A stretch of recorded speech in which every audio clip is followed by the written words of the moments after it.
Two quick facts about Antarctica. At the South Pole, there's 10,000 feet of ice underneath you before you get to the continent.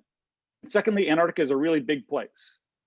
It's always stuck at the bottom of the map, and sometimes it looks really big, and sometimes maps ignore it entirely. But it's a really large continent. But for a paleontologist, the only parts you can access are the exposed rock, and that's what's highlighted in black here. And that black is actually the tips of mountains that pass up through the glaciers. And the red box indicates the Transantarctic Mountains.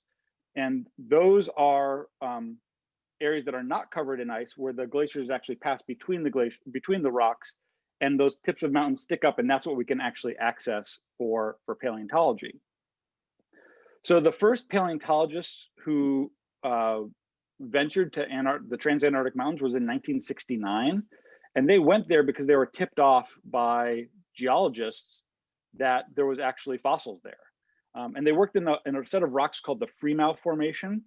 And the Freemouth Formation is early Triassic in age, which means that it's about 252 to 247 million years old. And on the left here is James Kitching, and he is a very well-noted South African paleontologist, and he's digging up fossils of the mammal-like reptile here called Thrinaxodon.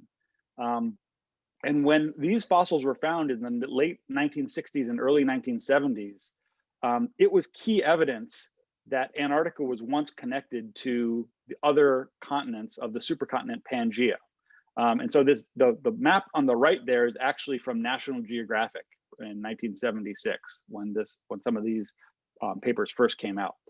But you might be asking yourself, why is a South African paleontologist doing work down there, especially when all of this work has been done through American teams? And that's really because South Africa is the place to understand the early Triassic. It has by far the best fossil record. Want to know more about this topic? Burke Museum members and donors get access to our entire curated Conversations and Cocktails video series. Memberships start at just $60, and they provide critical support in helping us connect our mission to the community. Please visit burkemuseum.org/join to sign up today.